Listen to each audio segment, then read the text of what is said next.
Okay. Good evening, Steve. Thanks for coming by. Oh my gosh, just got a million Discord notifications. I can't. I'm covering the chat on my on my stream monitoring computer. That's fun. Let's get those cleared. So, excuse me. It's gonna be one of those nights, I see.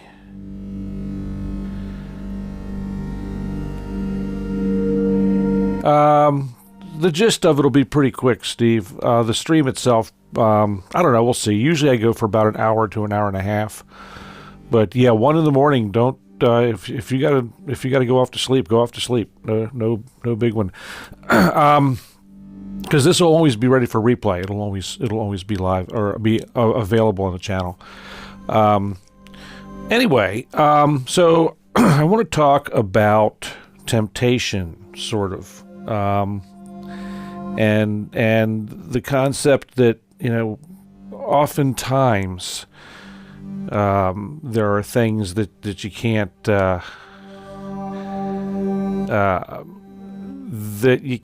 just that you get caught up. There's a sale and there's a coupon and all that kind of stuff, and it's one of those kind of things that's, do you really need it? And so that's what I want to talk a little bit about tonight, and and a couple other things. We'll make a little music too, maybe, but this is mostly a talking one.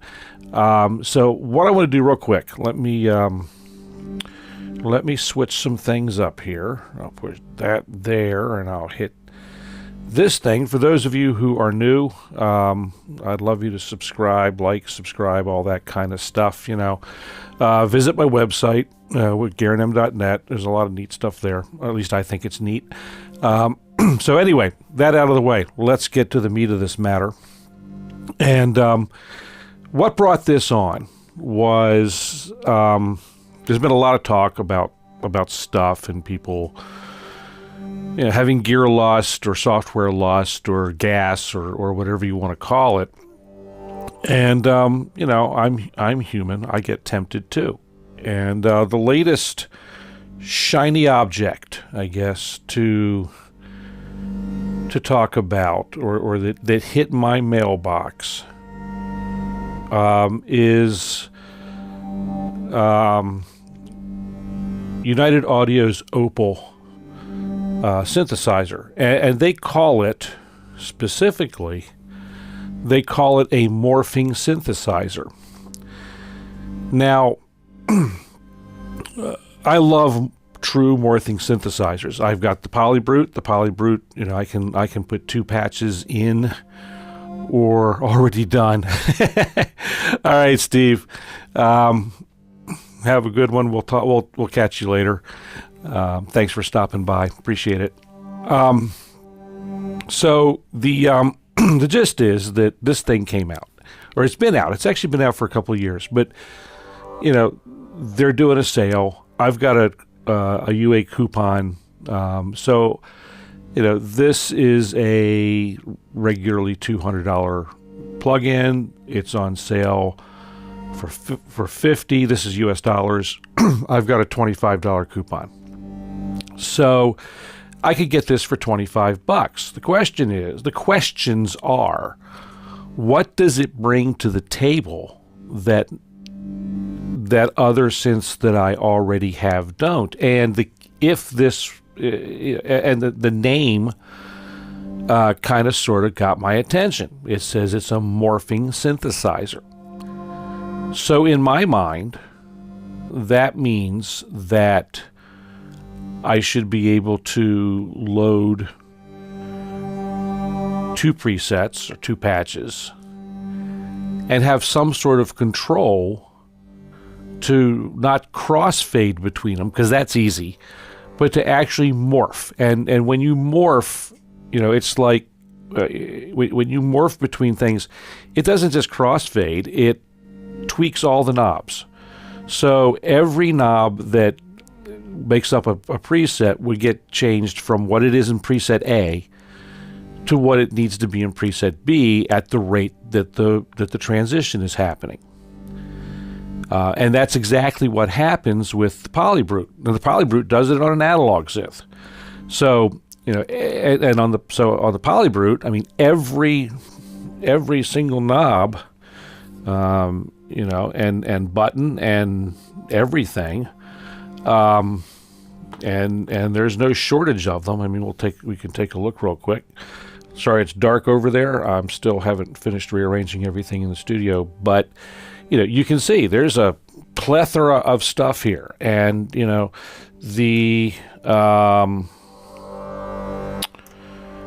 a huge modulation matrix, and 12, 15, 18, 20, 30 knobs and 15 sliders, something like that. All of that would be adjusted during the morph. And so to do that in a digital synth would be pretty cool, especially if I could do it in software. Wabbit, more knobs. You can never have too many knobs. So anyway, this was real attractive because, I thought that it might do that. So I downloaded the demo and started playing. Unfortunately, I'm smart enough to know that I need to if I need to download a demo before I shell out the money. And so I started playing around with this, and I'm like, well, this is it's an interesting synthesizer. It looks nice, but it is strikingly similar on the surface to something like Vital. And so, but I started to fool around and say, well, maybe this morph thing is a thing. It is really the thing. So let me give you a quick tour of the synth, and I'm going to point one thing out that is kind of a showstopper for me, but we'll get there. So we've got, like as in Vital, we've got 3 oscillators, and they can be any kind of wavetable or thing that you like. They're all wavetables. They've got chorus and fine tuning. There's an FM amount. You can FM oscillator 1 with oscillator 2. You've got hard sync between oscillator 3 and oscillator 2. One neat thing is that although this is in Vital as well, you've got an ensemble control, which is essentially detune, or unison mode for every oscillator, and that's nice. That does its thing. And you've got some pretty graphics to tell you what's going on. You can see that all of these oscillators are being modulated by something. Either one of the 2 LFOs, or one of the 2 multisegs, or one of the 3 envelopes. So there's that. There's a mixer section that allows you to do some routing of the oscillators through the filters. There's 2 filters. So you've got your mixer section, and things you can do there. It shows the routing. I'm also in this section. It also lights up the filter controls, and so you can see the filters are being morphed, and all that kind of stuff is going on, or being modulated. And the interesting thing, the one thing that this does that a lot of others don't do, is between the 2 filters, you can insert an effect from a list of a few. And right now, I think I've got overdrive between the filters, because that's pretty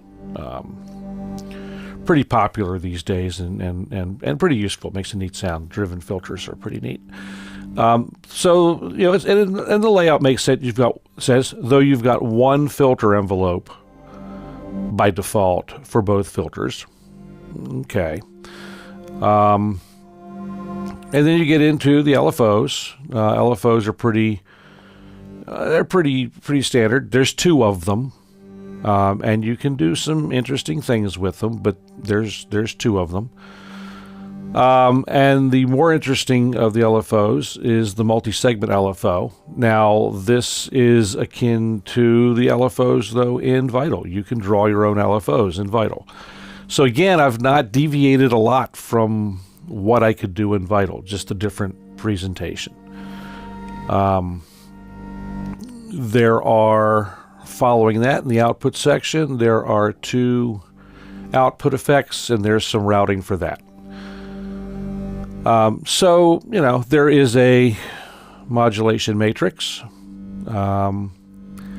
and you can route anything to anything, pretty much. You can do, one thing that's neat about this that is a little clearer than it is in some other synths is that you can have a modulation source and set its amount and offset that goes to, I'm going to jump over all the way to the right, to a destination, which you can't quite see because my fat head's there. Let me take that off.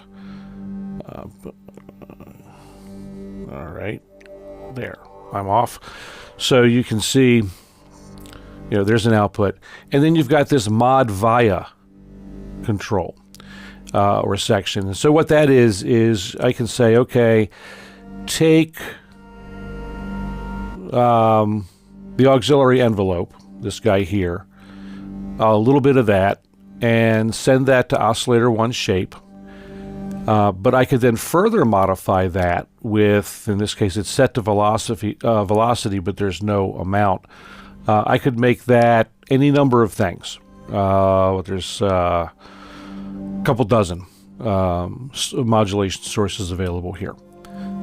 So I could say, I could do that on Aftertouch. That's a good one. And I can say increase that modulation amount by some amount on Aftertouch. So now when I play a key on the keyboard here, which you can't see at the moment,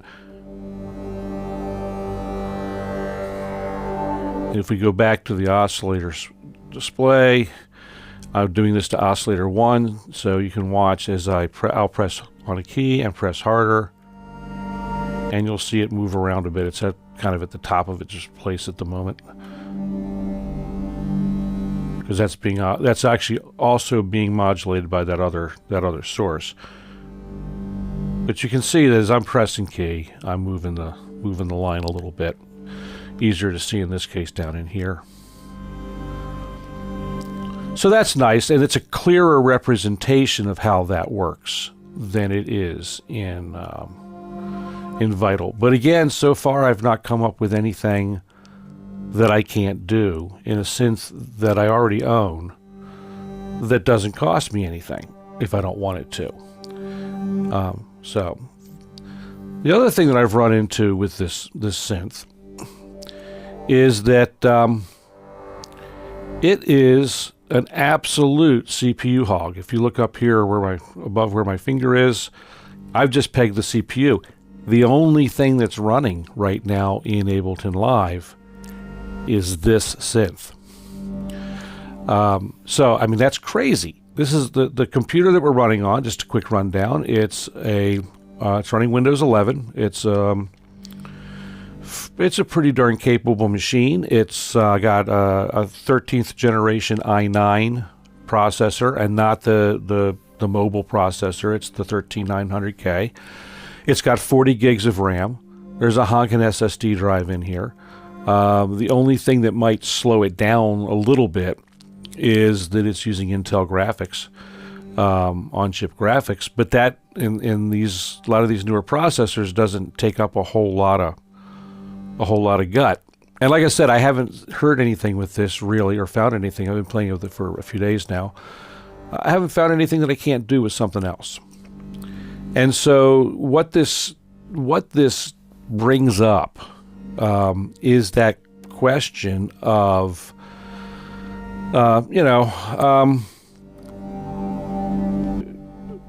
determining when do we really need to buy a new toy or a new piece of software. And maybe we've got too many already. I don't know. And so that's really the biggest thing that I wanted to talk about tonight. And I see Wabbit's in the chat. I know Steve had to leave, but Wabbit's in the chat. And I know he's got some. He's got a good outlook, I think, on this. Yes, lust is real, and But I think one thing I've noticed is with you especially is you're a big proponent of making fun with what you got, and I look around the studio here and I've got stuff that sat on the shelf for several months. It's all stuff I like, but it's sat on the shelf. It hasn't been used, and so the question is, or a question is, what do you do about that? Is there, how do you treat this? Now I know how I'm going to treat this particular instance. With that, the fact that I barely can run this thing on a honking computer, that's kind of an indication that it's not going to be living in my toy box for very long. Unless I can figure something out in the next 13 days. I've got 13 days left on the demo on this machine. So that's it in a nutshell. That's the biggest thing I wanted to talk about tonight is how do you combat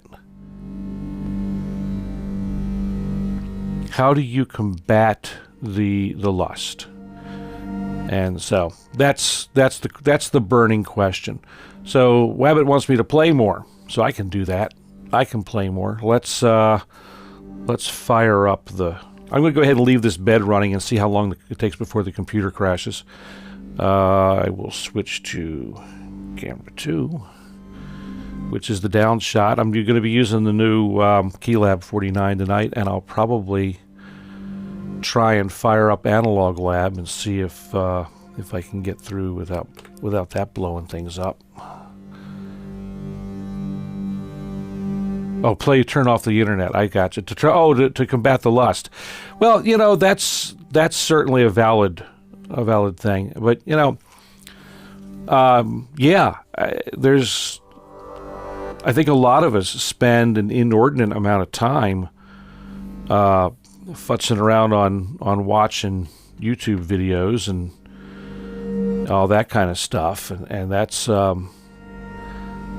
that's a thing that's a thing. YouTube videos are fun, I mean, heck, Wabbit, you're sitting here watching me. You're sitting here watching me ramble on about stuff like this, and you could be making music. Well, and so there's the other question, Wabbit, and this is the new rule. What has become the new rule? I just bought the KeyLab because the Control-S does not do as great a job of controlling, or is not ready yet to control a lot of stuff that isn't in the Native Instruments world. And that's something I kind of knew going in. And it's taken them longer than anyone would have liked, I think, including the folks at Native Instruments, to get it to the point where it ought to be. So there's that. And that's... So control over Analog Lab and over Arturia's software was one of the reasons that I went ahead and spent the extra money on this guy. And what I'm trying to do is see if I've got control over it. I should. I am selected. Make sure I'm selected. Oh, I know why. I gotta do this first. Make sure I'm there. And I have to see. Analog Lab has to be turned on. There we go.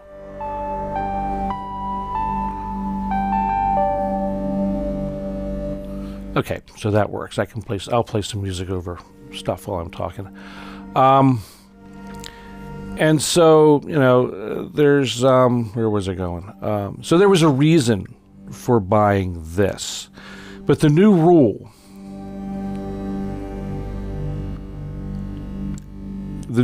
here is that if I'm only going to bring in anything new that adds something significant, it has to be unique. It has to do a thing that is not in my current, not currently available to me to do. And there are certainly things on my list still, because there are certain things that I can't do that I want to be able to do. I would like a good digital or virtual analog synth that can do real morphing like the PolyBrute can. I don't know if such a thing actually exists, at least not something affordable.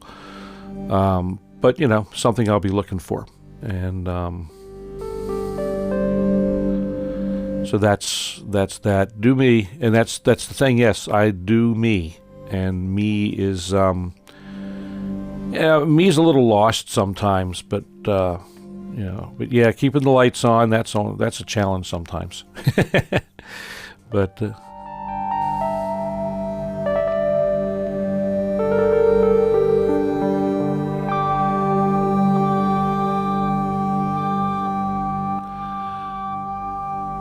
But you ask if there's things that are missing. And I'm making music. I mean, I've been making music. I've been very productive the last couple months. Slacked off a little bit. I've got a project or two in the works.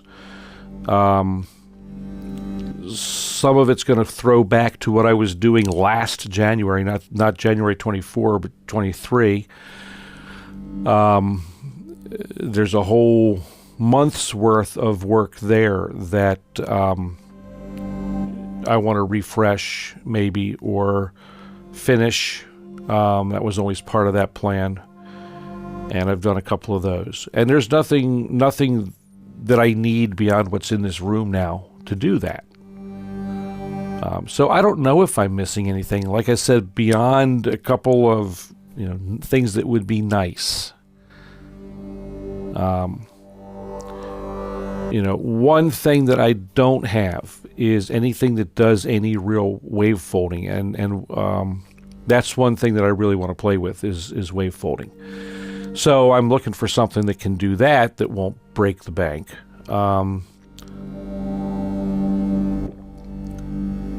And I'd like it to be able to fold more than just sine waves.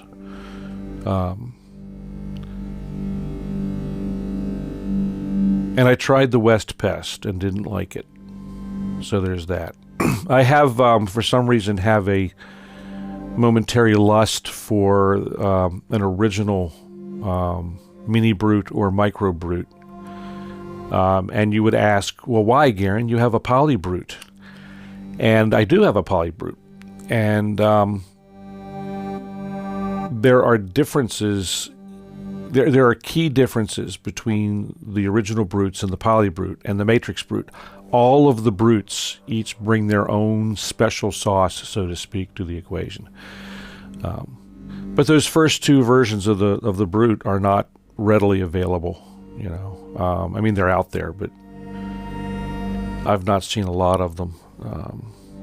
Kind of wish I had bought the original mini brute when it first came out, but that was a dozen years ago. What did I know then? Obviously not much.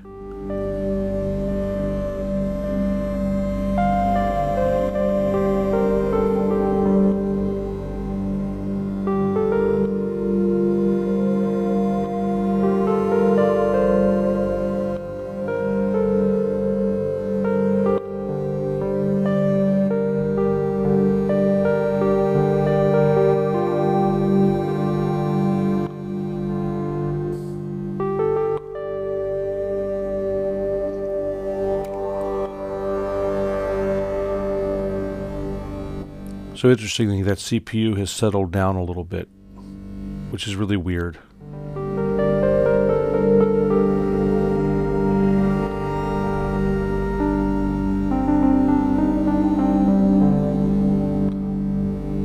I'll have to play with that some more.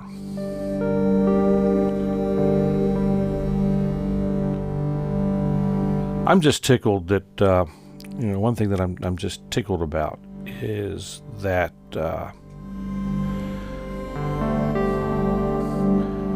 that I got these knobs working right. This is so much fun. I can grab these knobs from anywhere I want and just start twiddling. And they don't jump.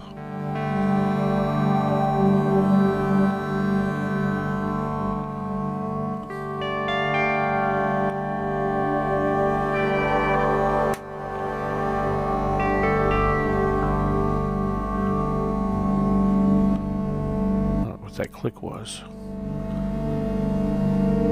don't know that I want this sound either. What do we got here? Oh, don't need another pad on top of a pad.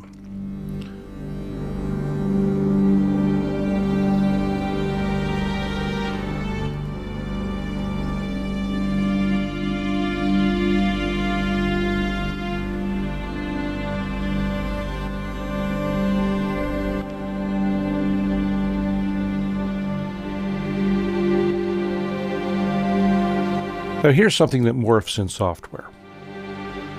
I think this is in the, sounds like it's in the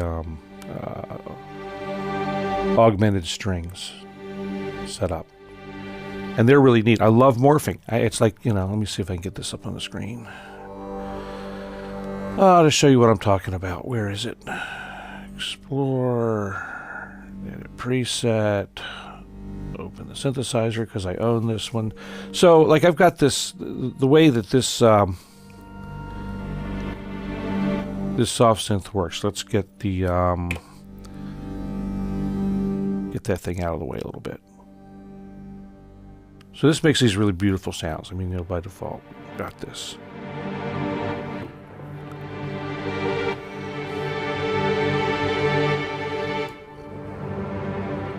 And I can do things like, we want more delay and more reverb.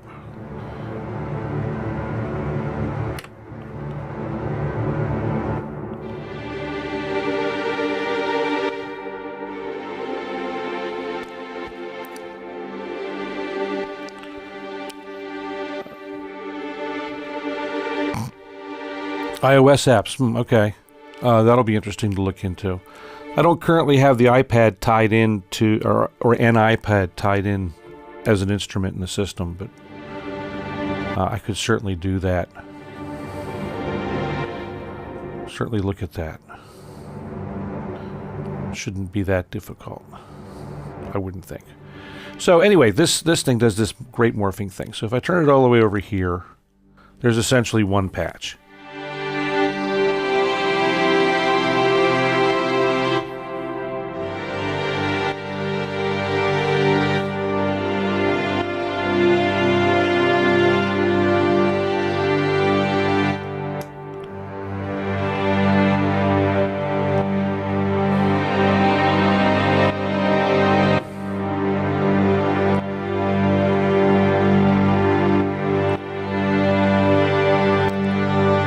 If I morph this over the other way,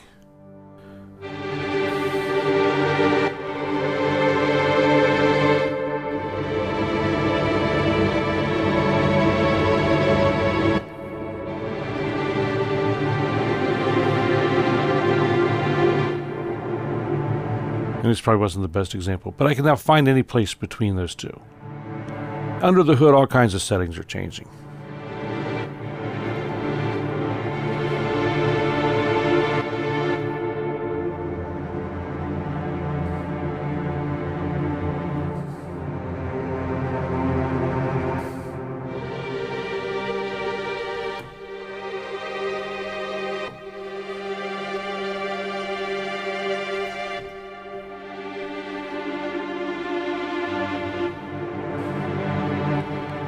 That motion has added some vibrato that I don't like.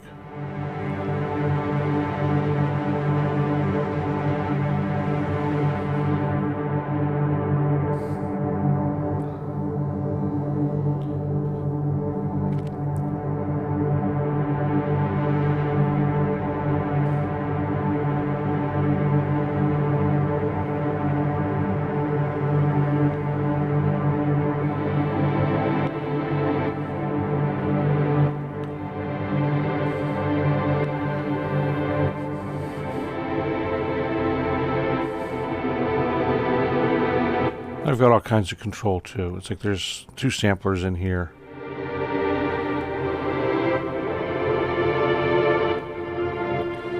So under the hood of this thing, I mean, this is what I wanted something like Opal to do, because the problem with this synth is that the various flavors, you're limited to the packs, so to speak, of samples that they've included with it. So, you know, in this case, this one is very strings centric, because it's a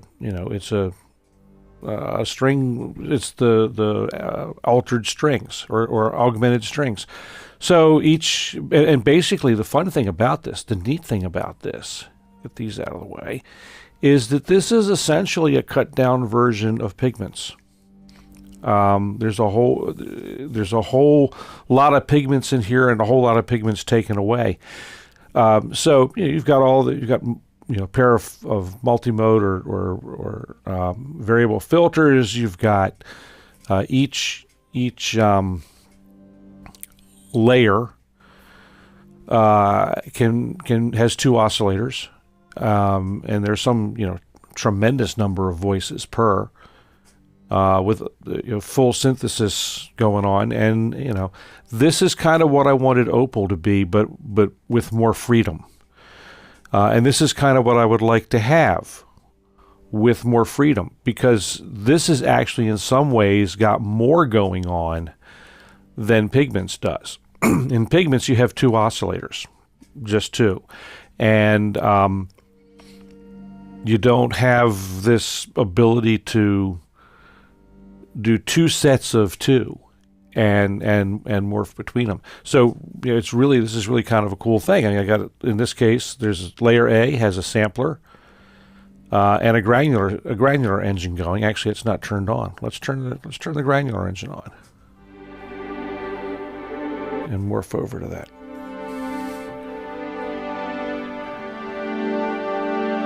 And let's see what we got going on here. Synth 2 is granular. Wow, that's an odd setup. Granular using analog waveforms. That's really interesting. Very interesting. But I can start mixing and matching all these things to do whatever I want to do, which is a lot of fun.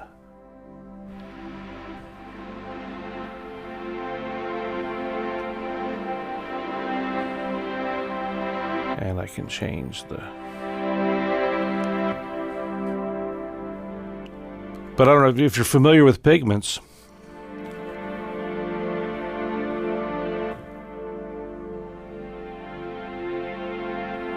So it's not vital to keep Opal. No, Abbott, it's not, and it's definitely not. It's not something it's not something that's going to be added to my bag of tricks, because it doesn't do the one thing that's in its name. Truly. I mean, each little segment has its morphing capabilities, but the whole thing doesn't morph. And that's...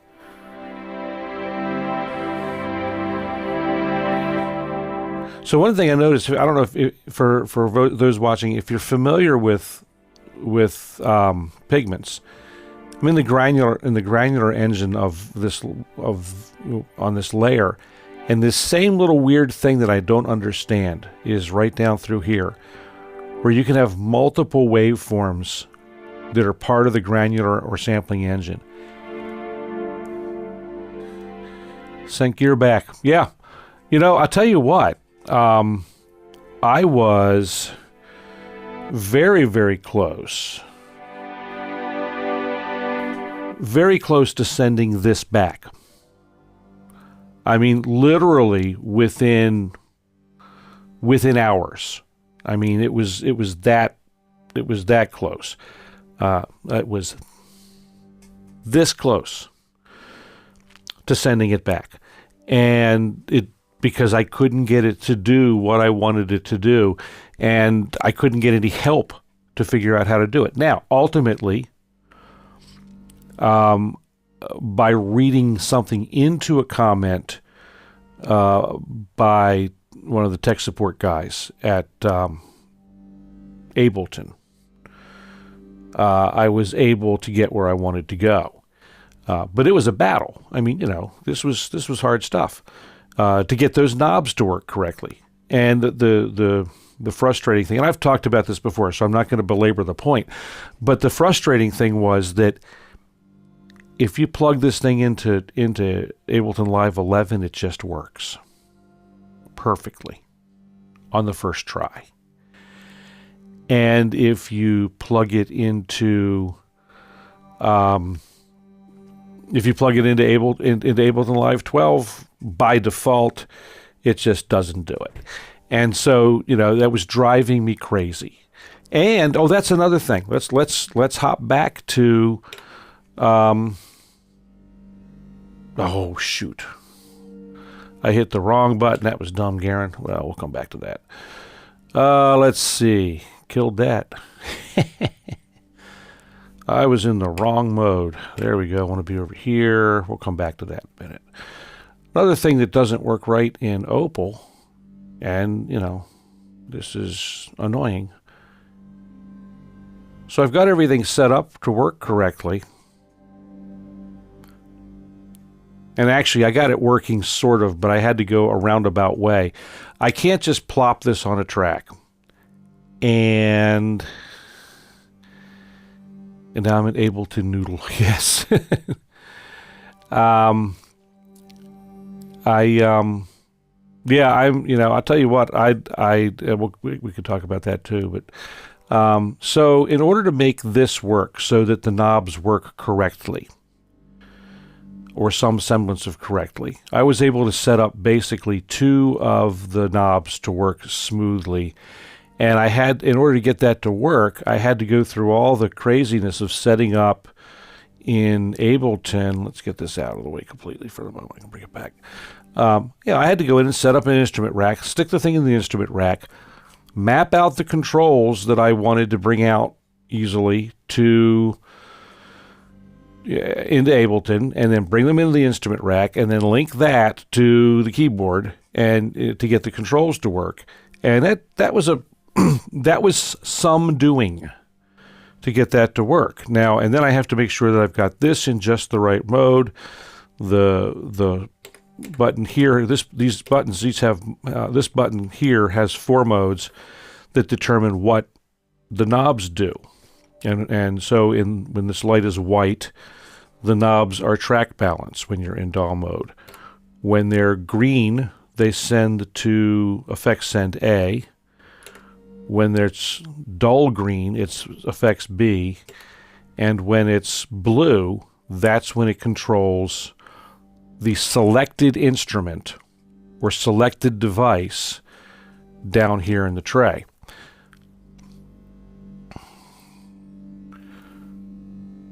Well, and so yeah, that's absolutely true, Abbott. That's the troubleshooting and frustration.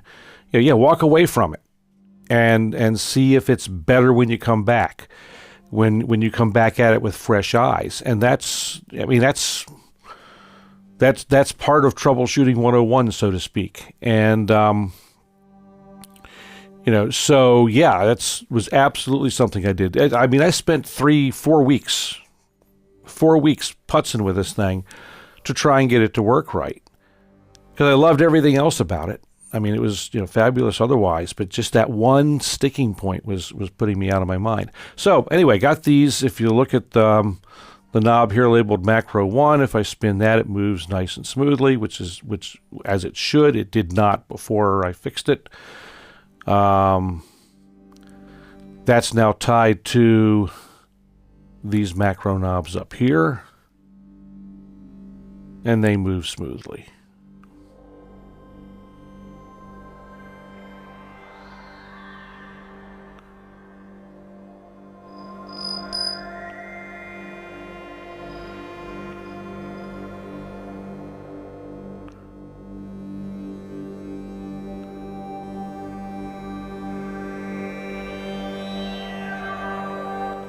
And so those macro knobs are all controlling a whole wad of stuff.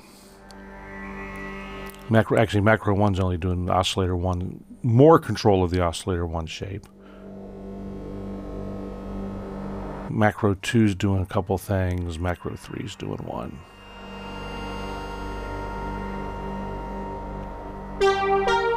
Oop, that's still set to the other instrument. Sorry.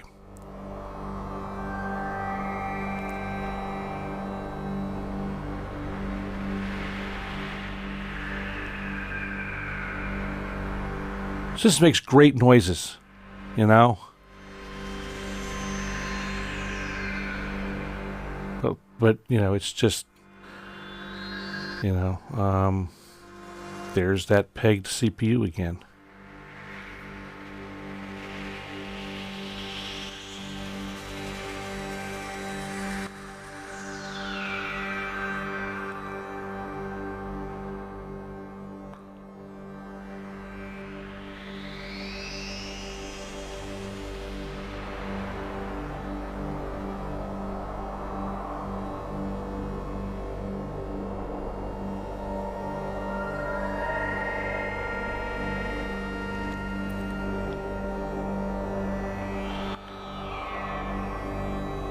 Wow, that's a spooky noise.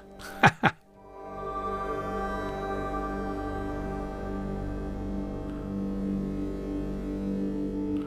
right, park this. Back over to Analog Lab. Some things that's still faster for me to do on the computer. This was true of the Control S also, which I'm keeping, by the way. That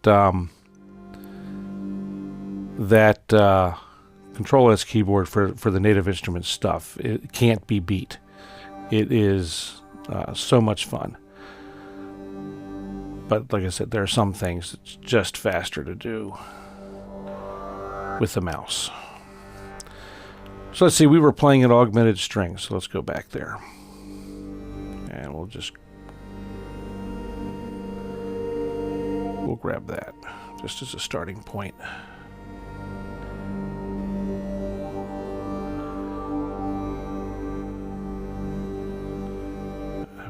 Here and to here and to here.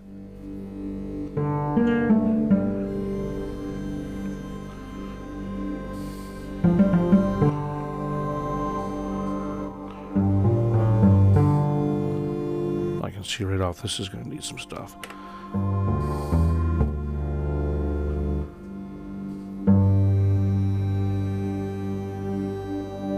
Oh, it just jumped. Did you see that?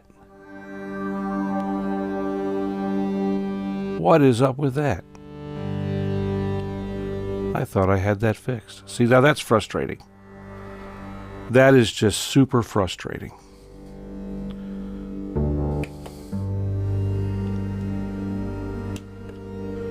I'm on the right track. I'm in Ableton mode, or in Analog Lab mode. And it's jumping. Oh my gosh. Oh, that's frustrating. Ah. And part of me's got to wonder if, you know, jumping into that other mode and messing with the other software got it out of whack. Just, you know.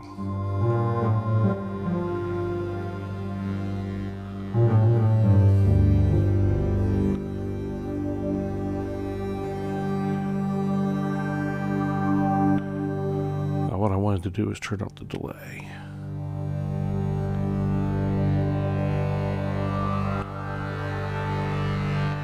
All right, what are my controls doing? It should be this one.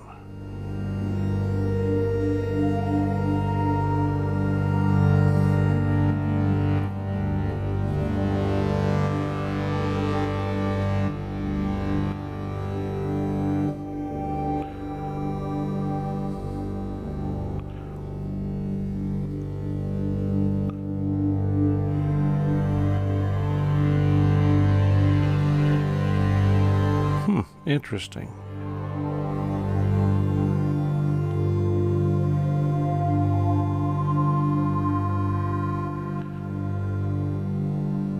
Now it's straight. Now it's working okay.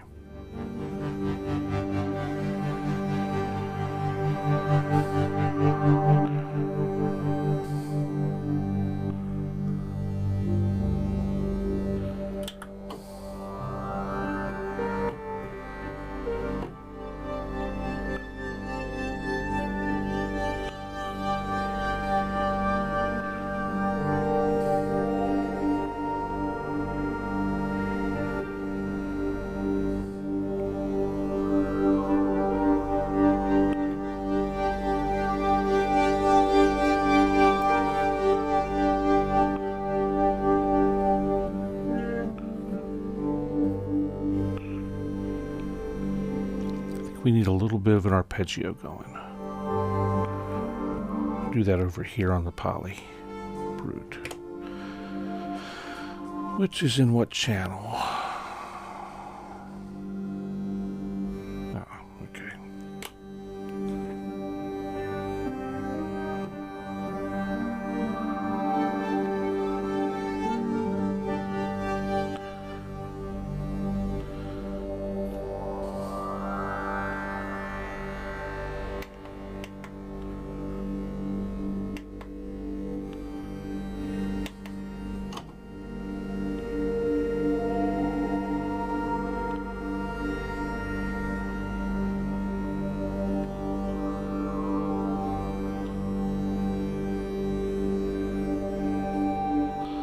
Oh, I just love it when stuff doesn't do what you expect. MIDI from... Oh, I see why. MIDI's from the wrong source.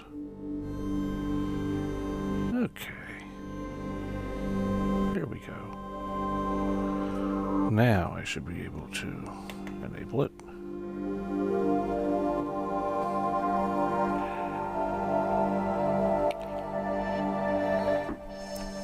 Let's find something plucky.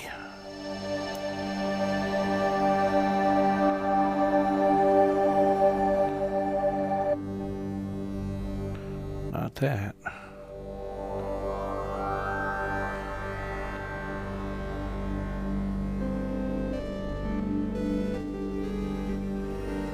Okay, that'll work.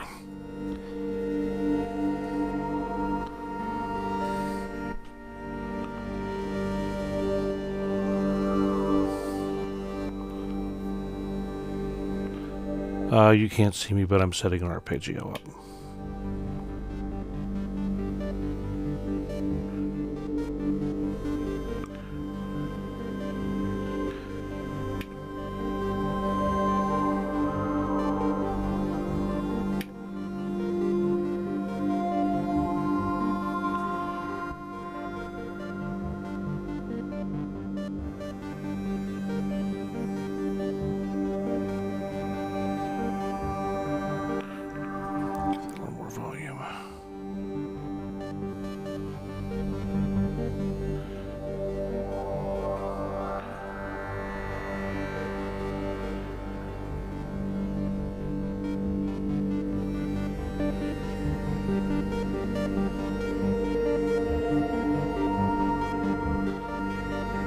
There we go.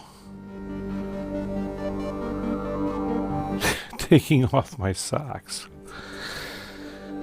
Nah, I'm not going to do that tonight. Well, not till I go to bed. But,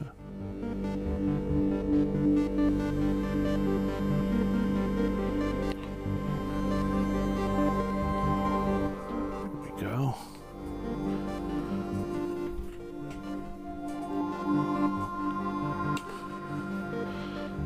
Okay, let's see what we got going on here. Find something, a better sound to play.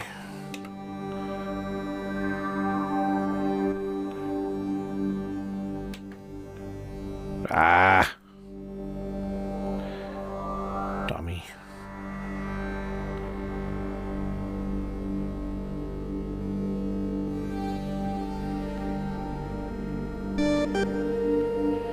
Well, now it's plenty loud.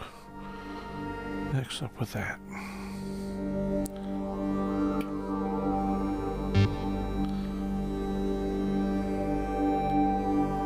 Some days I wonder what goes on in this room when I'm not looking.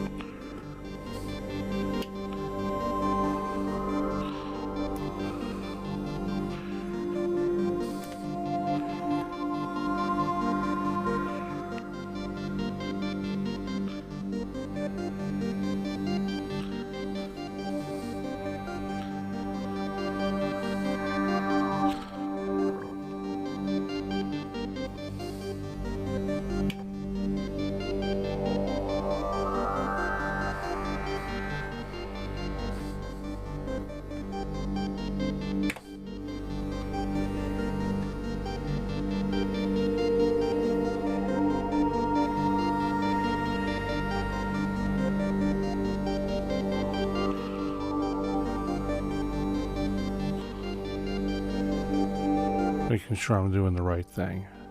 Yeah.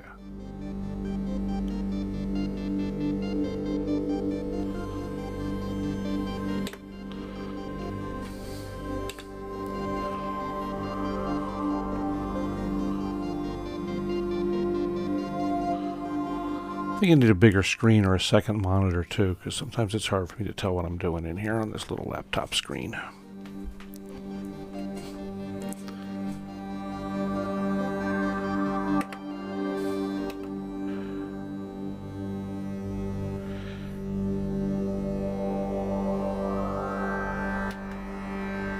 Did it again. That's bizarre.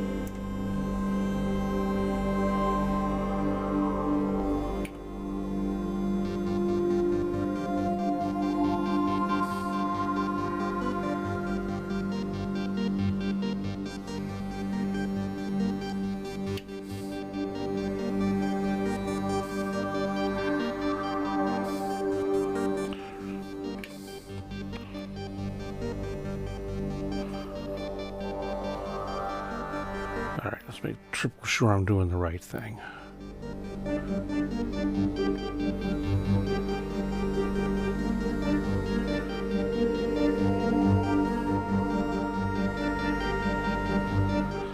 I see that I didn't set some things up correctly. That's part of my problem.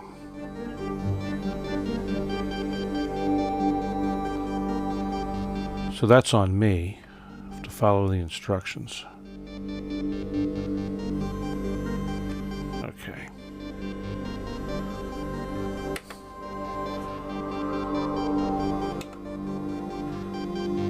Oh, okay. Cancel that. Close that.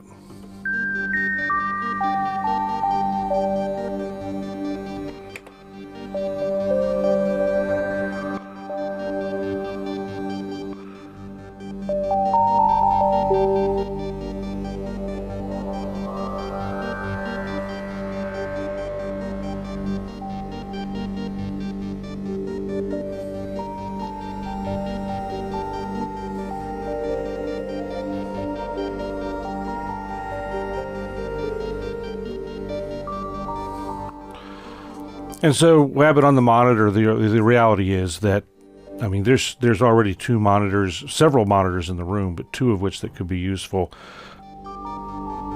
Let me do that. Oh, that is that. Okay, so if I pop up, let's see. Put that there. Go to that. So the monitor over to the right side right now is configured as the monitor for the switcher, so I can see all the camera angles and whatnot before I take them.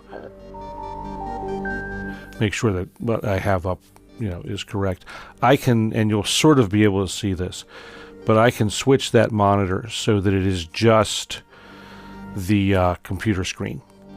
And right now I've got it set to duplicate the display, but I could just as easily do an extended desktop and put windows on both sides. So I mean, I've got another monitor. It's just trying to do more than one thing. And then to make that an ideal setup, I would have to I would do better to switch the location of this device, which is a Chromebook that I'm using for chat when I'm doing a live. And then the laptop. So switch the two of them. So the PTZ, the way the PTZ is set up, this one does not have its own internal recording capability.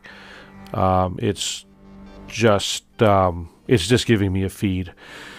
There are others that have an internal recording capability, but they're not on my shopping list. One of the things that's a little trickier in here is that I've got a buy more monitors, more monitors, more knobs, more gear, more synths. So anyway, these are just it's just a giving me an HDMI output down to the switcher, to the Blackmagic switcher here. And then I can control that either from the switcher itself for the basic controls, or the fancier stuff that I do. I've got an app on the iPad. I'll turn you around a little bit so you can see that.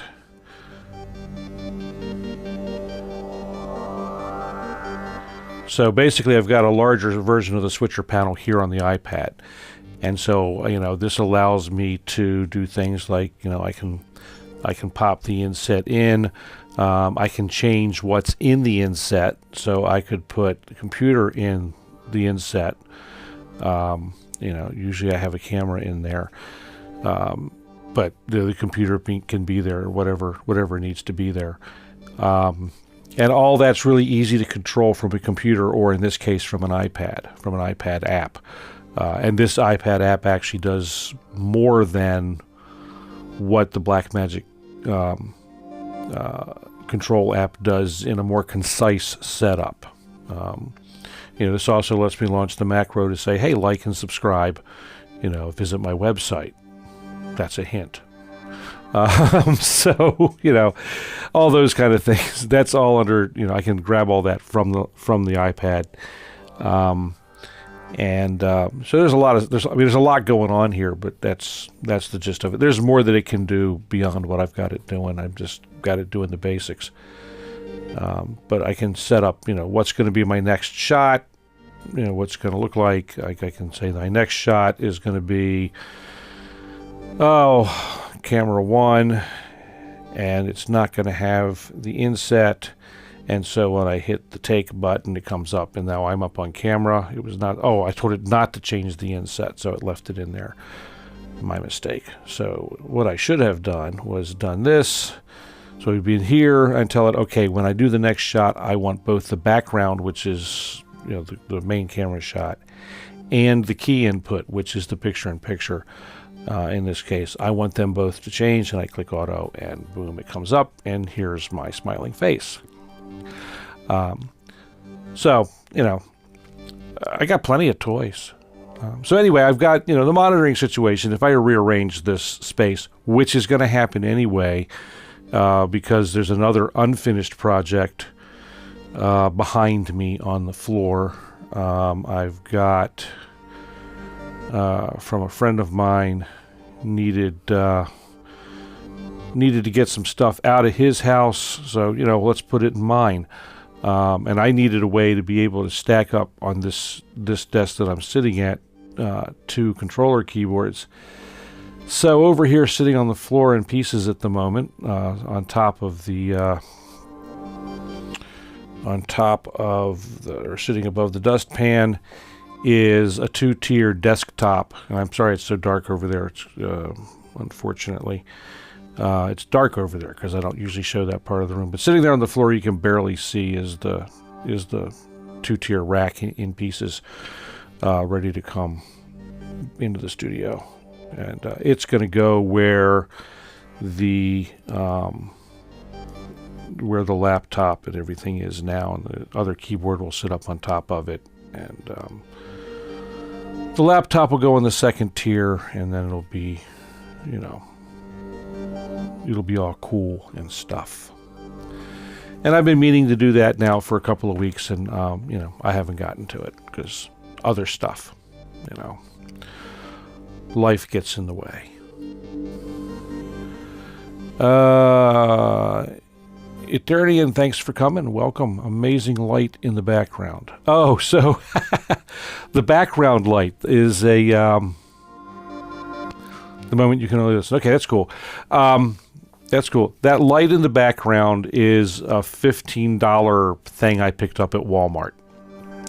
You know, and the funny thing, the thing that got that all started, I don't know if you follow Synchrotron, but he has a kind of swimmy light thing in the background behind his Eurorack setup.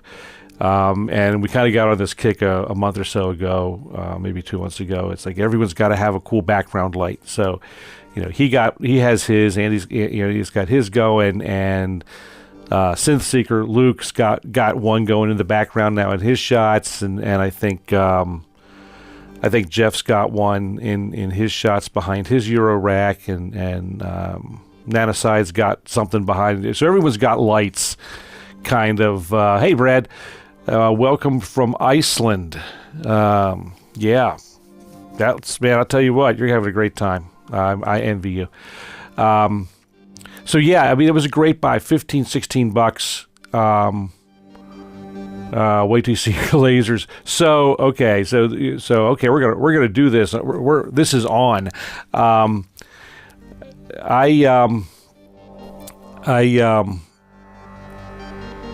I've got 4 moving headlights sitting out in the garage, and 10 small LED par cans. So, you know, for a few bucks, I could add lasers to this show too. I don't know that I need to, but you know, because then I need a fog machine for the lasers to really work, you know, really well. You know, from my band days, I've done lots of lights and pyrotechnics. So you know, I could turn this into a rock show. I don't think I think it would freak out my wife if I started setting off flash pots and, you know, all that kind of stuff in here.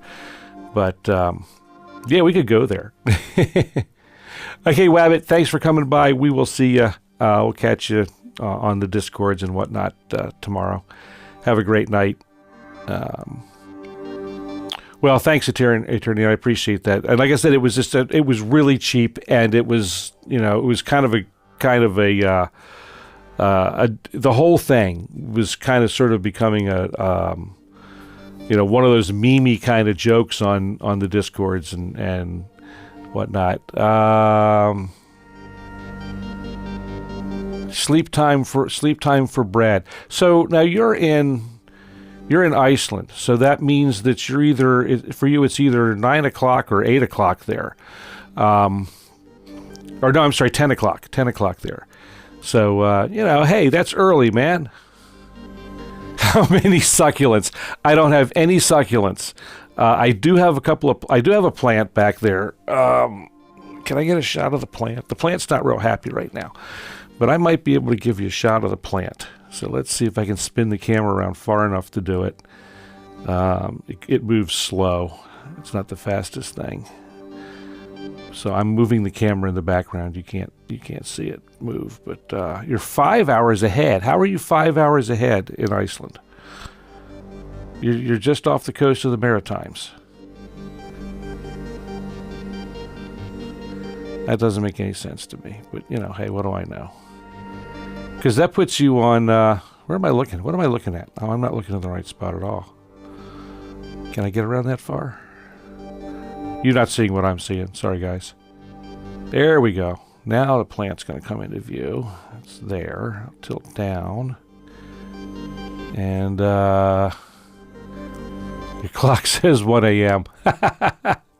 You are, what's that? Let me move this up a little bit. I can't quite see. There's a silly icon in the way. But somebody else type something and I'll see what he said.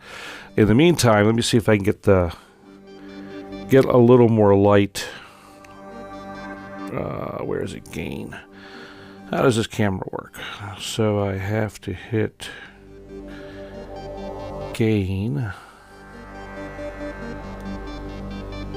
Maybe. Oh, gain plus. Okay, there's the thing, and let me zoom in and catch focus. I like to have all this done before I show you a picture. So, oh, come on, focus. There we go. All right, so stand by for plant.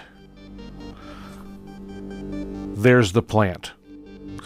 And the fun thing is, yes, doing a driving tour tomorrow. Oh, cool.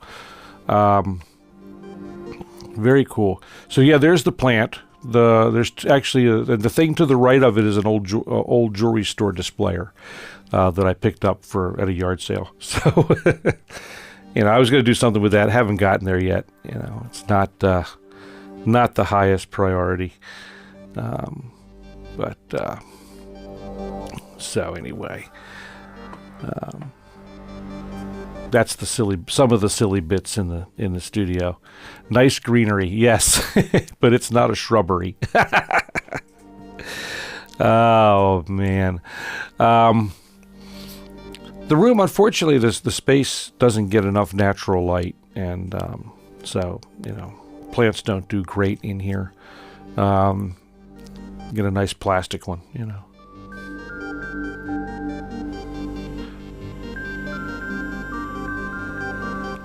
Better be careful about that. I'll get in trouble from the YouTube police. Night, Brad. Have a fun time tomorrow. Be safe. I want to see pictures, so get the pictures posted as soon as you can, man. Before you go, real quick, Brad, if you haven't already, how long are you planning to stay in Iceland, or do you have a plan?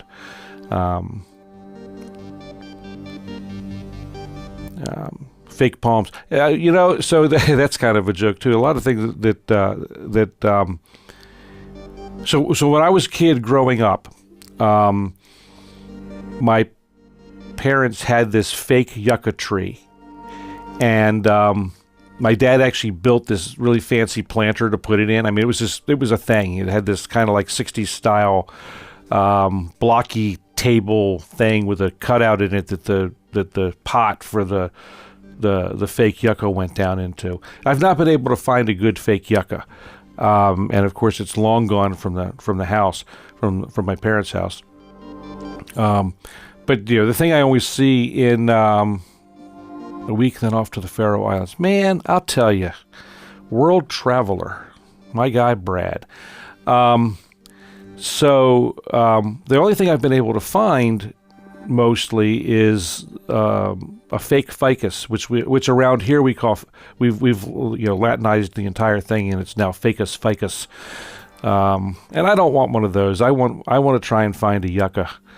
So that's the thing. So maybe if I find a good yucca tree, some other decent fake greenery that I can put in here, I will. But part of me wants a living plant, a real one, and not a succulent, because everyone does succulents. That's the thing, Too many cacti. Although a nice jade plant is nice, but they want light. They want a lot of light, and that's a problem with the jade. So we've got a nice one growing out in the other room. But it's a pain to bring them all in for the show and then take them back out and put them where they belong. And I don't want to do that. I just want to do the show. I'm basically lazy, and have some fun. But Fugazi succulents. Okay, I'll have to look them up.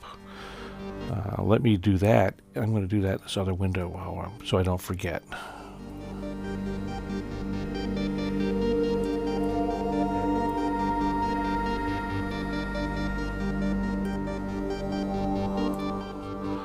What do they look like?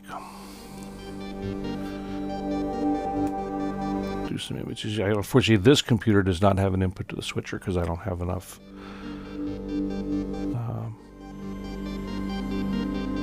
Well, that's interesting because they don't really call them out.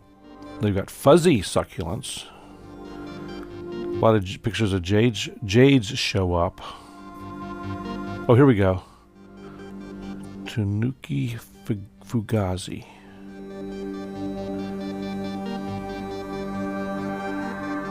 That's an interesting looking plant. I don't know, I'll find something. Let's go back to the chat here. I'll see what I can find. Anyway, that's that. And sorry for those who wanted a lot of music tonight. That wasn't going to be wasn't a thing. This was a talkie.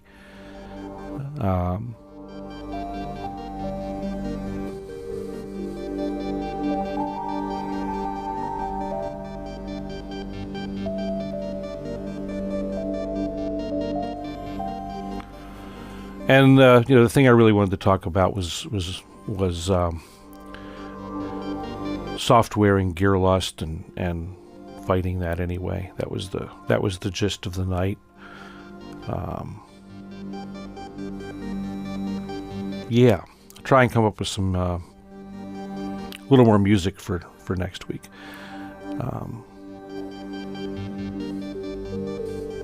Decide if I'm actually going to keep this, if I'm actually going to buy this synth or not. Probably not. I just, you know, I've already got, you know, if we push some buttons, I'll take that. I'm just going to go straight to the computer. You know, I've got, as it is, if I go over here and I come to tell it instruments, you know, I just got dozens of these things. It's, you know, each one of these is a manufacturer, and then, you know, you go into Arturia, and I got a whole stack. I've got, you know, Analog Lab and yeah, 2 different versions of Analog Lab, no less. I've got 4 and V, and you know, the Augmenteds and all that kind of stuff are in there. The Mini Brute, the Mini Freak Vs, pianos, pigments, you know. And then I've got that awful Behringer synth. That thing is terrible. It's an embarrassment. You know, and then I've got from Dawson, I've got Abyss and Myth and Novum. I mean, those are all awesome. I mean, just some of the... Tell us about that G.A.S. Yeah, I mean, it's a thing. And as I said earlier, when at the top of the stream, you know, I'm sitting here looking at 4 synths that haven't been turned on in months, maybe even a couple of them over a year. And, you know, I'm kind of wondering why they're here. They do things that are unique, and that's part of why they're here. Excuse me. Oh my gosh, the Behringer's awful. The Behringer here. What the heck? It can't be. You can't screw up things. Can't screw things up that bad to put this on. I don't have any idea what this is going to do when I launch this in here. But you know what? Let's stick it on the track where Vital is now. Oh no, that'll screw up. We don't want to do that. I'll stick it here where Analog Lab is. I would just make it its own track, but there's a bunch of setup involved for that. Well, yeah, there's a bunch of setup involved for that to do all the rounding. You're gonna head out, Eternian? Okay, that's cool. But yeah, this real quick before, as you're at the door, let me load up this awful thing. Does some stuff, you know, and I have even no idea what it's loaded up. I barely even know how to use it. Somewhere if it's got presets, I think. Oh, here we go. There's a whole bunch of presets, and you know, they're...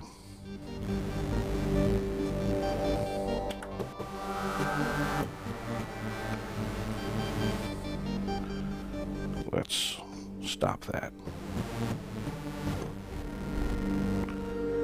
And I'm in DAW mode. Bring this down. Oh, you're here, okay.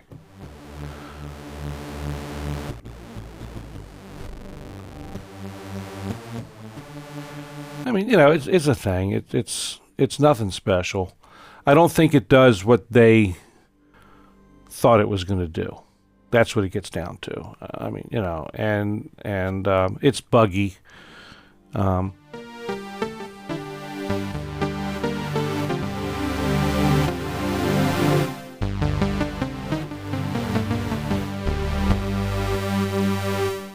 It's buggy. It's clunky. The design is outdated. You know, it just isn't. It's not fun.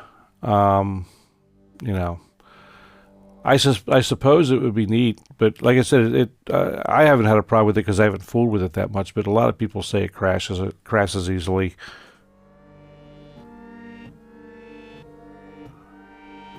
Now, I would say if Behringer takes the time, or Behringer depending, I guess, on where you are. If they take the time to properly develop this and then turn it into a hardware synth, they might have something. But I don't think they're, I'm just not, hey Luke, welcome. We're talking about lust, and they started out, and I'll wrap up. I was actually going to wrap up before too long, but I'll go for a little longer. Right now we're screwing around with this Behringer soft synth thing, or Behringer. So that's actually a pretty cool sound.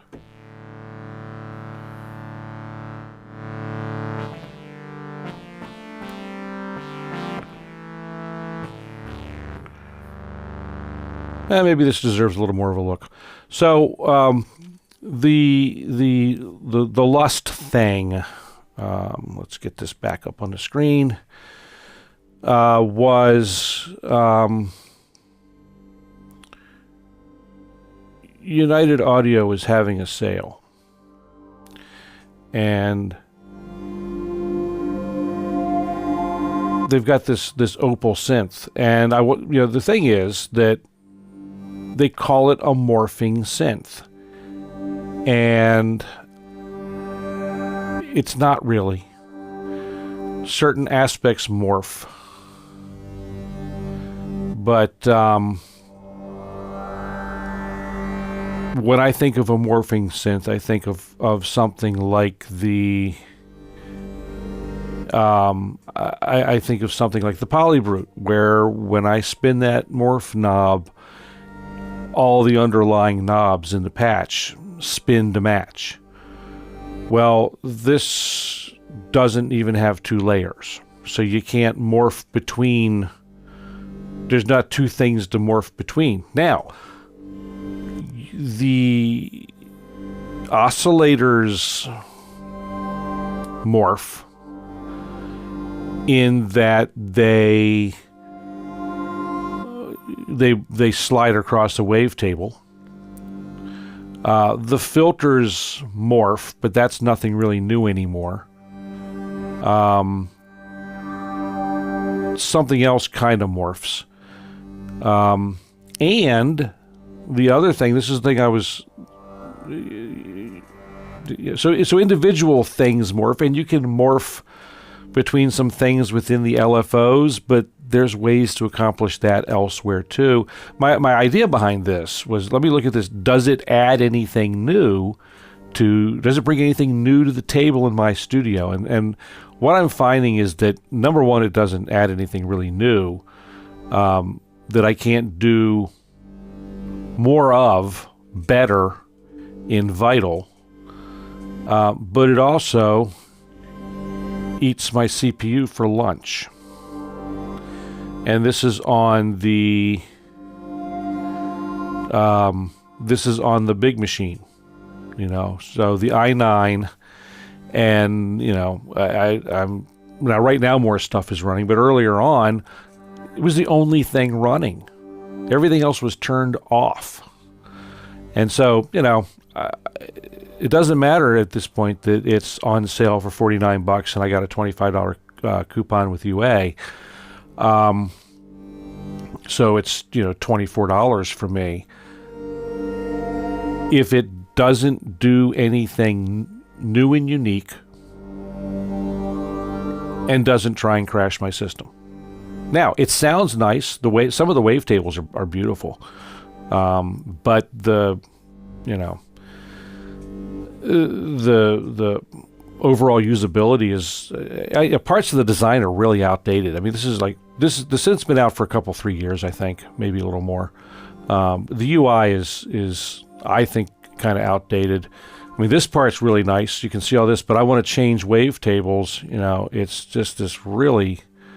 Oops, I switched to analog. There you go. This wavetable list. I mean, it's really clunky. I just think it's kind of a clunky looking thing. Yeah, my CPU meter is high, and the CPU indicator that it's pegged is stuck on. You know, and it's well over 100%. Oh, I'm in demo, Luke. So I haven't paid a penny for this. I'm not worried about that. So it's, you know, it's kind of like, so I went into this kind of like when I went to look at the Gaia 2. I wanted to love it. I wanted it to say, Garen, open your wallet, and it just doesn't do it. It's just not doing it. Like I said, it makes nice noises. I mean, that's what you're hearing now. Is it? You know, and I can add some more to it.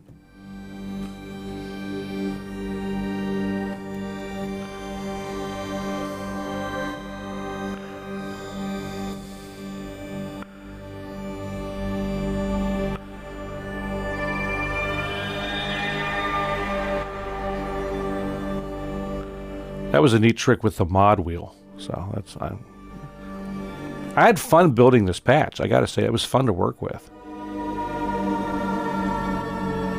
Yeah, it sounds really cool. And if it didn't, you know, eat my CPU, if it didn't eat my CPU for lunch, I'd buy it for $24. I mean, that's, you know.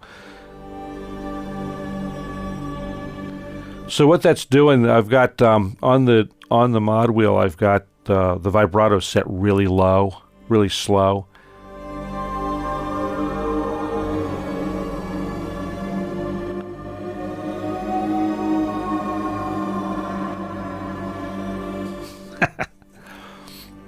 So I mean, it's you know, now I could probably, given some time and farting around.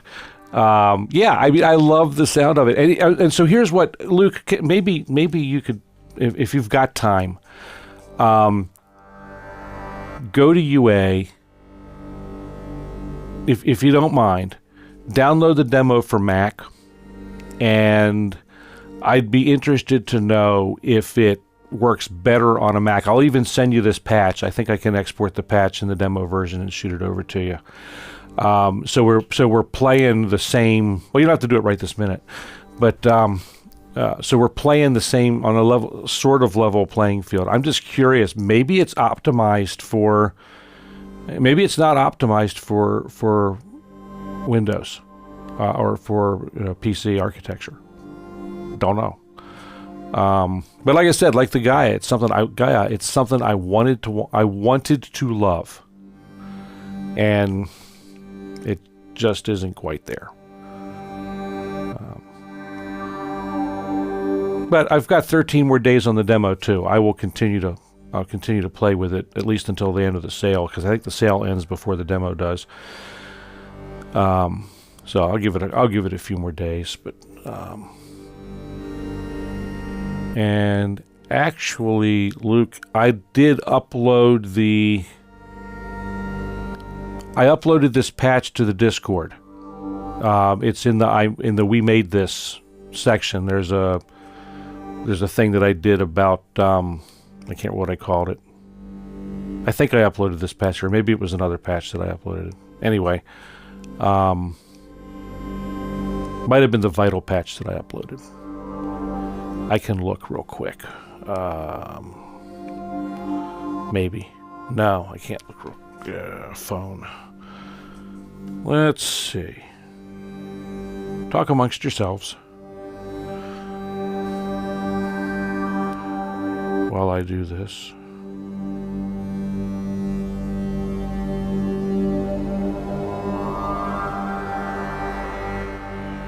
La la la la la. Where is Discord on this thing? Jeez. One of these days I'm going to learn how to use my phone. Let's see. Look what we made.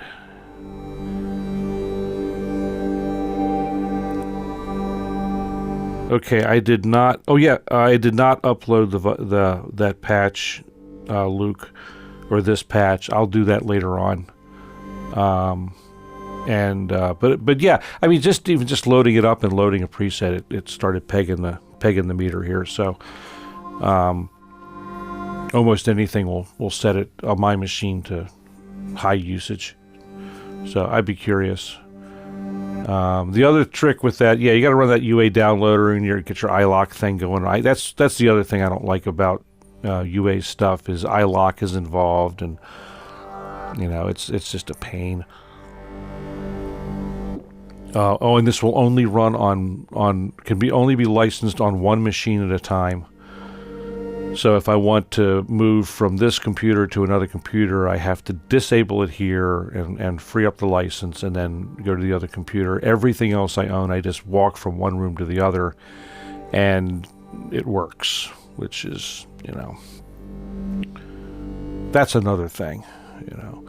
And like I was saying, I said earlier, you know, in this there are two LFOs, two multi-segment LFOs. There's no arpeggiator. There's not one in Vital either. The filter arrangement is interesting. I'll give it that. There are three envelopes. But if we do a direct comparison to Vital, which I can do here, because, you know, that's on here too.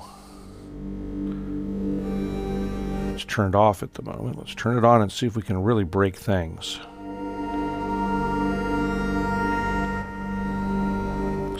So in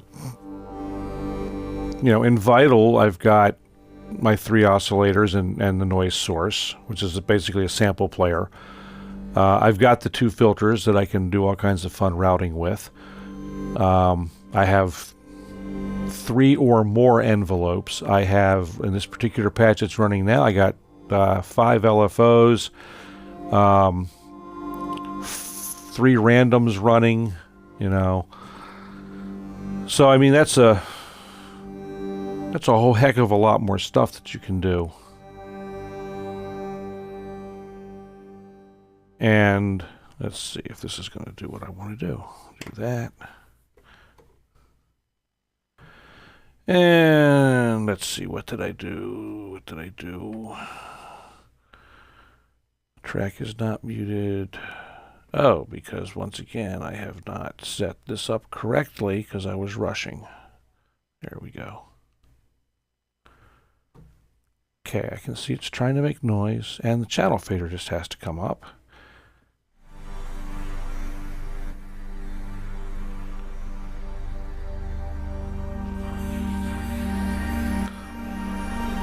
This is the patch, Luke, that I did upload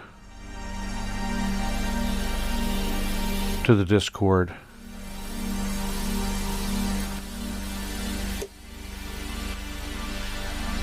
This one's got SQ80 waveforms in it.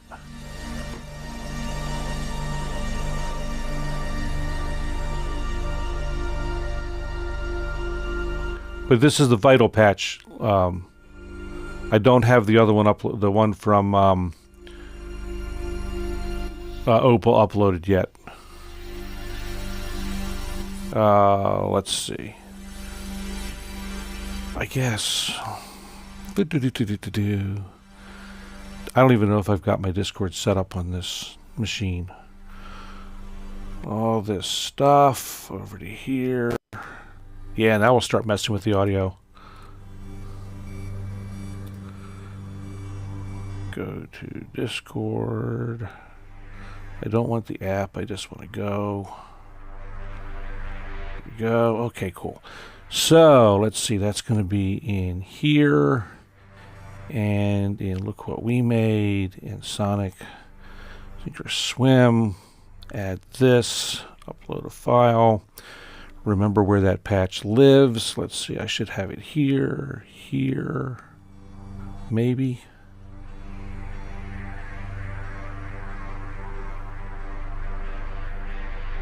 Stand by. What's it even called?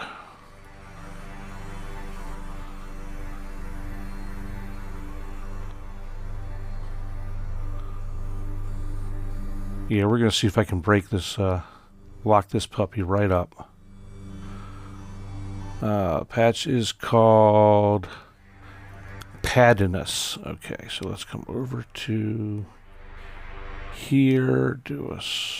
Where did I put it?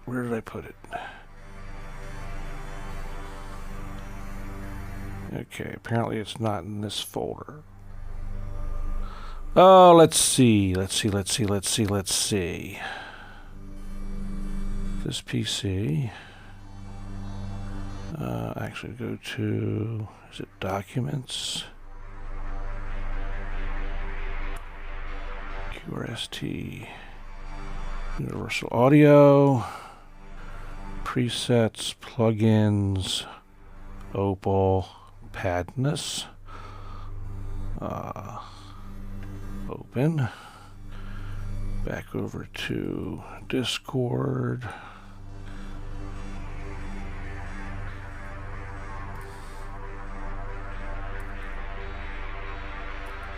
Testing, and boom.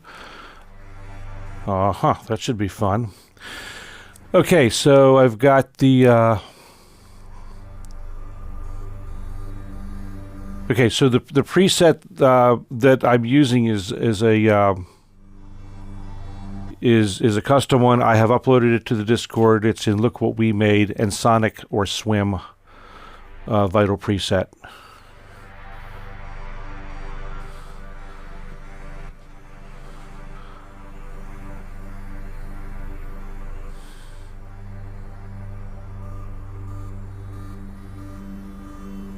Okay, so I'm going to dump out of there, make that go away.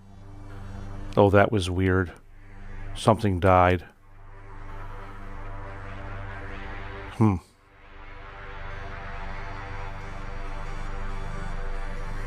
Something freaked out when I did that.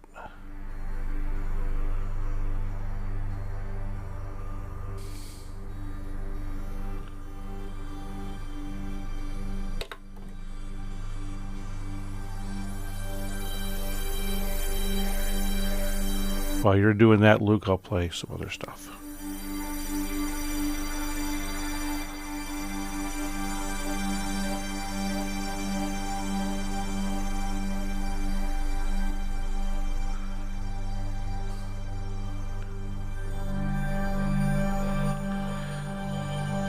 And Luke, I've got a G minor chord progression running in the background. It's just, basically, or not a progression, but a thing in G minor. That's what's creating the pad.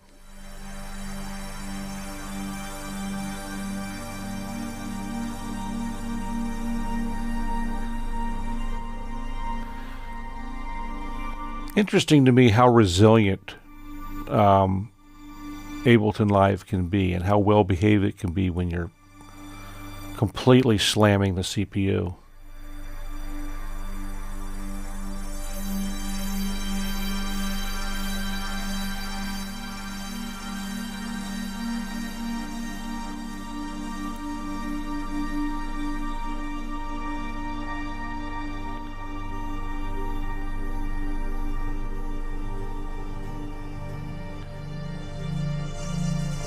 CPU is at 16%. Wow. So that is hugely different. And this begs the question. So, okay, so, and remember, Luke, in my world, the stream has no bearing on the computer because I'm streaming using external hardware. And most of the time, the only things that's running on the machine during my production is Ableton Live and whatever's plugged into it. So the CPU on mine, Eternian, my CPU is an Intel i9 13900K.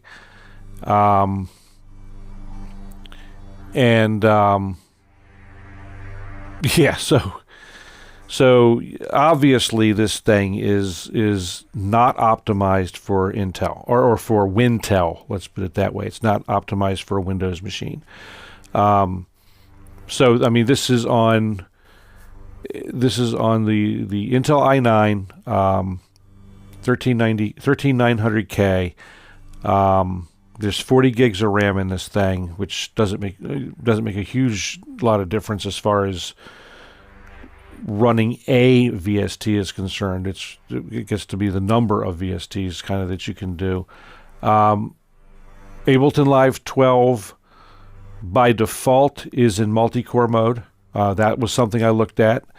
You can't, and I can't find a place to turn it off. You could turn multi-core on and off in 11 and earlier, but I haven't found a place to do it in 12. I was looking for that today.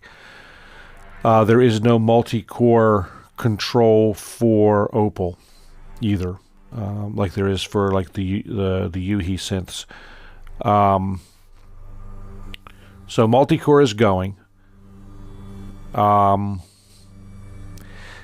The interesting thing to me, or an interesting thing to me, is that the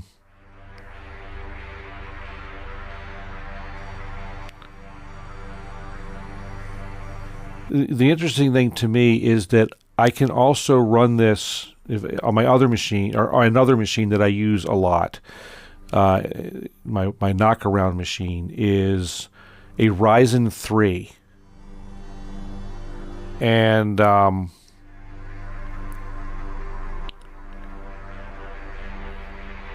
performance is similar.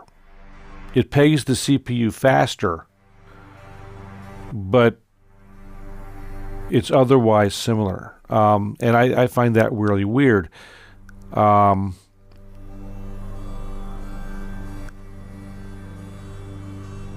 I get, my part of me wishes I'd bought a Mac when I bought this laptop. The other part of me doesn't know how advantageous that would have been, because at the time I couldn't buy an M1 Mac anymore.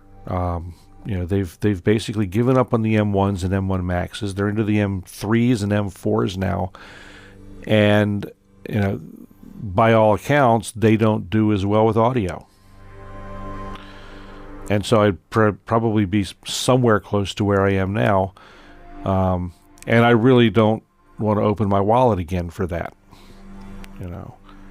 Because again, it gets down to that other question is, what does this bring to the table that I can't do somewhere else? And in something that does fit better in my CPU, in my amount of CPU.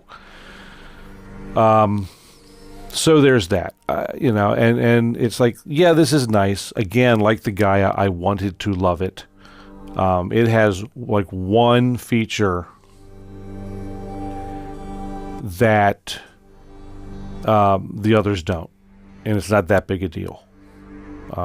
And right, Luke, absolutely right. I've got a ton of soft synths that don't eat CPU like this does.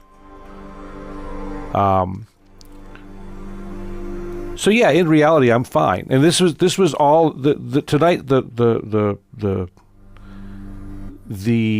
The topic of tonight's stream was all about temptation and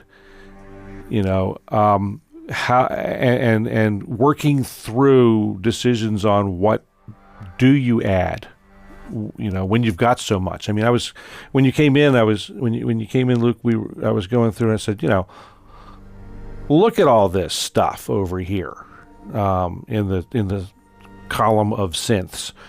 This is just instruments, and I got a whole stack of Arturia, and Arturia can be a little CPU heavy for me, but I really like the way Analog Lab works. I like the way that that user interface. It's working great now with the it's working great now with this thing most of the time. I did discover something a little tweaky today during the stream that it sometimes does, but it also corrected itself very quickly. So there's that. And when you came in, Luke, we were playing with that awful Behringer synth. But I got, these are my CPU heavies that I'll never give up. I mean, Abyss and Myth and Novum. I mean, oh, you can't see it. Sorry. Go back to that shot. So these are my CPU heavies, you know, the Dawson stuff, but those are worth the, those are worth the CPU usage. That's a hard one to say, especially Myth. Myth is so cool, and I'll do a couple of shows on that down the road. But you know, there's what else is here? Believe it or not, I think I still have, I've still got a couple copies of Iris running on this thing. That's an interesting synth. It does interesting things. I've got the Korg natives. They run pretty well. I mean, heck, they can run on a Raspberry Pi. So yeah, I'm golden. I got all kinds of stuff. A lot of which and the other thing was we were getting into, you know, looking around the room at all the stuff that I have that has been sitting on the shelf because I don't use it. Yeah, that's the thing that's you know, it's something I want to do is pull the sources out. I'm not, and I would do that with this if I could figure out how, and I would buy it. I mean, I wouldn't just, you know, download the demo and scrape all the goodness out of it, because this has got some neat wavetables. Opal has some neat wavetables in it. So I would go ahead and buy it if I were going to do that. And that's a possibility. I mean, you know, I get, like I said, it's on sale for $49.99 US. I have a $25 coupon. And so, you know, for $24.99, is that the math? Something like that. $25 you know, I could figure out somehow to scrape all the wavetables out, even if I've got to play them, you know, and then turn them into new wavetables that way. I don't know if they're still updating or not, and that's a thing, because this has been out for a fair few years, and I think the current version came out 2 years ago. And so maybe that's part of the problem too, with its inefficiency in the higher end Intel world. It's just not updated. It's just not updated for it. Might be interesting to take it downstairs and put it on the old Ryzen or one of the old Intel machines that I have around here and see what it does. That would be a fair amount of time to get set up and mess with. But so that's a thought. It might be worth $25 just to figure out how to get the waveforms out of it, the wavetables out of it. It's a thought. But that's really the only unique thing that it brings to the table, I think, and that's the whoever dies with the most VSTs wins. That's yeah, I'm not sure I'm going for that one, but let's see. Let's do that and that. So there's yeah, you know, I got too many. I got too much of everything, and you know, that's a thing in the synth world, and in the camera world, and in the model train world, and in any special interest hobby that has stuff involved with it, you know. All gear worlds, yeah. I know gearheads who have, you know, every time I turn around, they've got another car. I've got a friend who's got at least a half a dozen motorcycles. And, you know, it's just,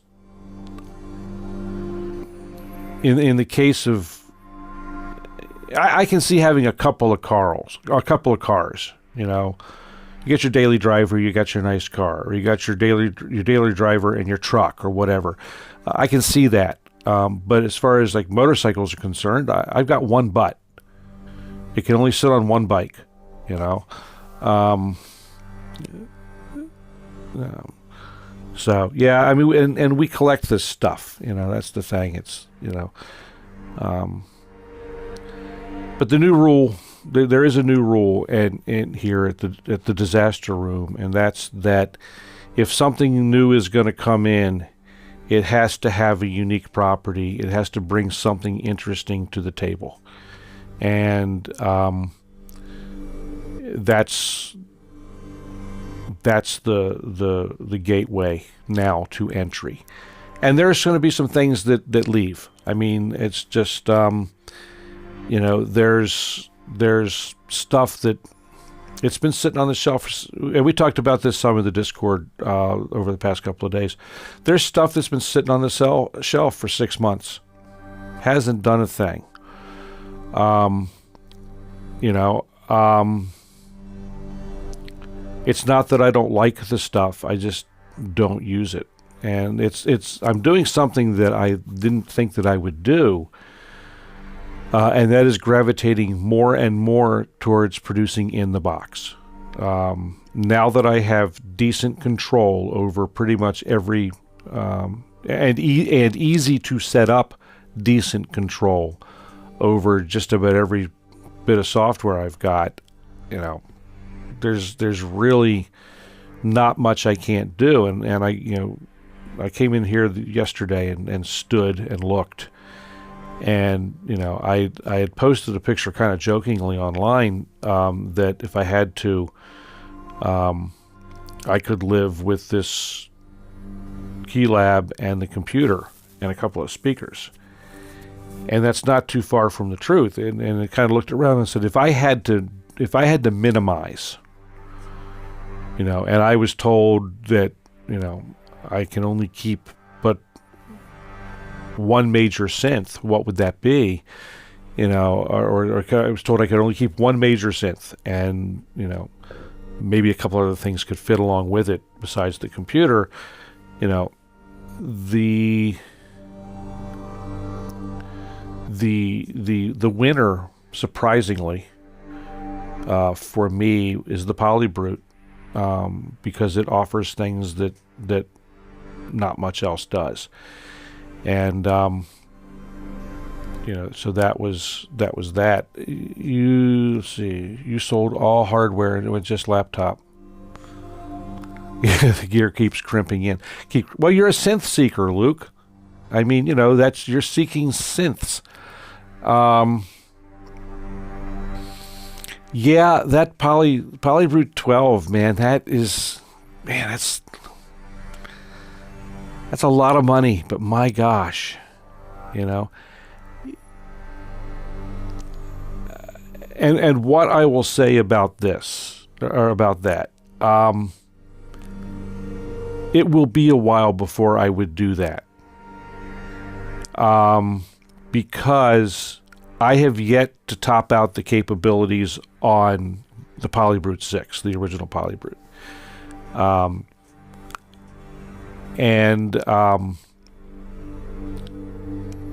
I could conceivably, it would take time to set it up, obviously, but I could conceivably even use the PolyBrute, or, you know, where moving to the PolyBrute 12 starts to make sense, is I could conceivably set up so the PolyBrute is the master controller, and, you know, there'd be a lot of setup as far as getting other things to work. But with, you know, having the ability now to use more than 8 MIDI controls coming into live from a controller, wow, this could be a thing. I mean, it really could be a thing. To use the PolyBrute as a controller. Now, what I would give up is the really tight integration with the Native Instruments stuff and the Control S over here. And I don't know if I don't know if I was still showing the thing in the dark. I've got a desktop 2-tier synth stand in pieces behind me. that's going to stack up the Arturia and the Native Instruments controllers, and then the laptops above that in the space that is here. So we'd have like a tier of control, probably have the, I would probably have the Control S here because the key bed is better. And the display is better, and then have this guy above it, and then the laptop above that. This kind of sweeping thing. But I was doing a mental exercise today, and a lot of this gets just kind of silly. But the mental exercise today was what would I do if someone said, Garen, the only space that you have is the size of a typical office cubicle? These are the kind of mind games that I play with myself, and I don't know that they're healthy or not, but in some ways they are, because I do know that at some point in the future, we are going to want to downsize. And I am going to limit myself to a corner of a room, or a cubicle-sized space, and you need a controller dedicated. Yeah, I don't. See. Now in your setup, Luke. I mean, you've got the push 3, which certainly has the tightest control of Ableton Live. I don't know how it goes. I don't know how well it does controlling VSTs. I know that the KeyLab, now that I've got it under control and working correctly, is fabulous at controlling everything, almost everything. It doesn't, because of its age, it doesn't do well with, it doesn't do very well with the new NKS stuff from Native Instruments. So that's the trade-off there. But I could make it work. I mean, I get in, and like you, I got to map the stuff. I know how to do that. I don't do it a lot, so I'm slow at it. But I do know how to do it, and I've started doing that for tonight's stream. Actually, I set it up so that the KeyLab is controlling the macros, at least the 4 macros in Vital and the 4 macros in Opal, and then I map things within the synths to the primary things or groups of things to the synths, to the macro controls. And if you design a patch right, and both of the patches that I've uploaded now to the Discord, they're works in progress. I will finish them so that the macros actually do meaningful things, and make it more playable. But once you've done that, I mean, if the patch is designed well, you only really need a few controls. So I find that the patching or the setting up the MIDI mapping is kind of a hassle, but once it's done, you can save it as a preset, and it's done. And so every time you want to load Vital or whatever it is, you'll load that preset into a track, and then you've got it done. Same with in controlling external synths. Controlling the Iridium would be the same way. You'd set up your primaries, and this. This is for the other folks, but who may not. You take the external instrument, you drop it into an instrument rack, you map things out the way you want them mapped out. Boom shakalaka, there you go. And so that control is here. I was trying to avoid that because I'm basically lazy. That's why I went with the Control S for the Native Instruments stuff. That's why I was like, I want something to have tight control of Analog Lab, because I really like that interface and the way that works. So, you know, that's a thing. And you've done that for every piece of hardware. Yeah, and now I don't do that I haven't done that for the Take 5 or the PolyBrute, and that's because I have control software that are plugins to Ableton Live to bring the entire synth into Ableton Live. Now I could then map that pretty easily. So, you know, in fact, I was using the one for the Take 5 a couple weeks ago on the stream to show how I was doing stuff in the Take 5. So, I mean, the mapping is all obviously possible. Yes, tedious. And as you say, once it's done, it's done. So anyway, those are the machinations that are going through my head while I look at, you know, other parts of the world explode around me, and, you know, think, what's my exit plan, and what's my, you know, what may I have to do? And Luke will answer what the Iridium is like. It sounds amazing, that I do know. When I was up visiting Luke back in September, I did not touch the Iridium on purpose. There were a number of things in Luke's studio that I did not touch on purpose, and because there's not a big enough hole in my wallet for it.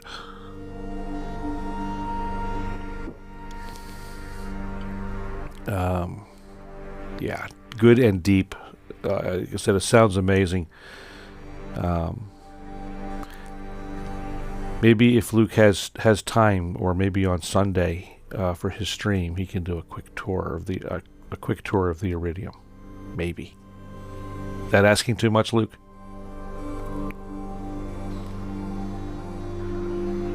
Doable. Okay, cool. That would be interesting.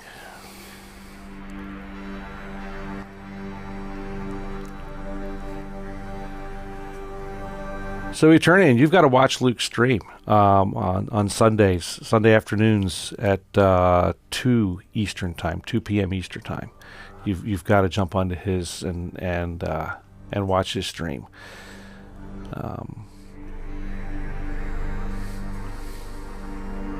Good. Yeah, sub to his channel. Don't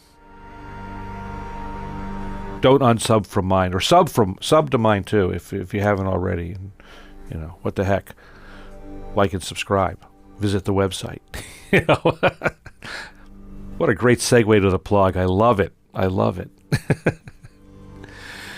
So I've been at this for now a couple hours. I have a long day on the customer site tomorrow. Racking up a new broadcast system for them. So I think that I am going to call it a night. Absolutely, Luke, we are. And, I'll talk to you tomorrow sometime in chat about a couple of things. So anyway, that's going to do it for me tonight. Thanks, guys, for stopping by, hanging out. Luke and Eternian, and Wabbit was here earlier, and so was Steve. Had a good time tonight, and anyone else who's out there, catch you all on the next time. I'll be back again Monday night next week at 8, unless. Oh, no worries, Luke. No worries. Mondays, yeah. Mondays are my office day, so it's easy for me to run upstairs and do the stream. So I'll be back Monday night, 8 o'clock Eastern time, unless we're going to do a one of the Jamtaba jams on Sunday afternoon. I don't know if that's happening again or not. I haven't seen anything in the schedule. So one way or another, I'll be back sometime next week. Watch the channel. There'll be notifications. So once again, thanks everybody. We will catch you next time.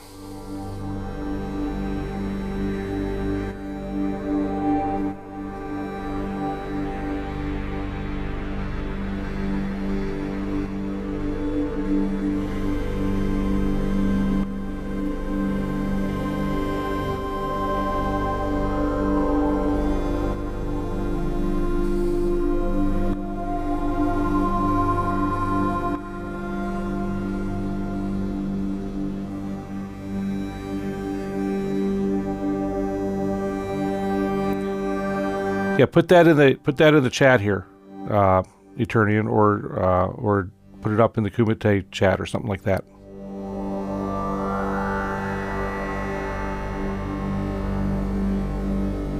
Now I'm going away.